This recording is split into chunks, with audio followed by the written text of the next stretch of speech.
PM Modi की तरफ से यूनिफॉर्म सिविल कोड की वकालत किए जाने के बाद देश भर में इस मुद्दे पर चर्चा शुरू हो गई है। कांग्रेस समेत विपक्ष के कई राजनीतिक दलों ने इसका विरोध किया है। उन्होंने कहा है कि इसे देश के ऊपर थोपा नहीं जा सकता।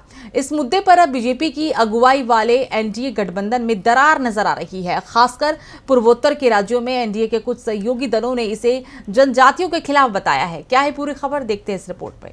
यूसीसी के पक्ष में बयान देकर पीएम मोदी ने देश में एक नई बहस छेड़ दी है, लेकिन इस मसले पर अब बीजेपी गठबंधन में ही दो फाड़ नजर आ रहा है।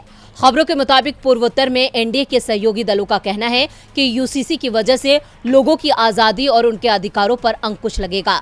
पूर्वोत्तर के राज्यों में 200 से ज्यादा जनजातियां रहती हैं। इन जनजातियों का अपना कल्चर है और उसी के हिसाब से जीवन यापन करती हैं। भारत की 12% से ज्यादा जनजातीय आबादी पूर्व उत्तर में रहती है। पूर्व उत्तर राज्य मेघालय के सीएम और बीजेपी के सहयोगी नेशनल पीपल्स पार्टी के मुखिया कोनराड संगमा ने यूनिफॉर्म सिविल कोड का विरोध करते हुए इसे भारत के वास्तविक विचार के खिलाफ बताया। उन्होंने कहा, भारत विविधताओं वाला देश है और यही हमारी ताकत है। एक राजनीतिक दल के रूप में हमें लगता है कि पूरे पूर्व उत्तर में अनूठी संस्कृतियां हैं। हम चाहते हैं ये संस्कृतियां बनी रहें और इन्हें छुआ ना जाए। वहीं नागालैंड में बीजेपी की सहयोगी नेशनलिस्ट डेमोक्रेटिक प्रोग्रेसिव पार्टी ने शनिवार को ही यूसीसी को लेकर अपना विरोध जता दिया था। पार्टी ने कहा कि यूसीसी को लागू करने से अल्पसंख्यक समुदाय और आदिवासियों की स्वतंत्रता और उनके अधिकारों पर नकारात्मक असर पड़ेगा। पार्टी की ओर से 29 जून को लॉ कमीशन की पब्लिक नोटिस का भी जवाब दिया गया, जो यूसीसी को लेकर जारी किया गया था।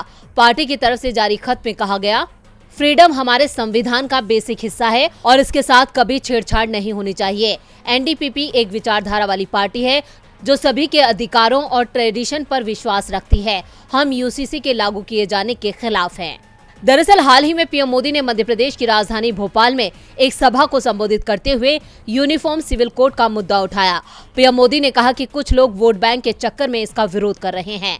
पीएम ने दुनिया भर के बाकी देशों का हवाला देते हुए पूछा था, क्या एक परिवार में 2 नियम हो सकते हैं?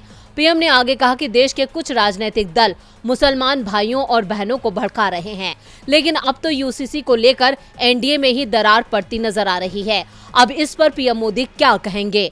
DB Live की रिपोर्ट।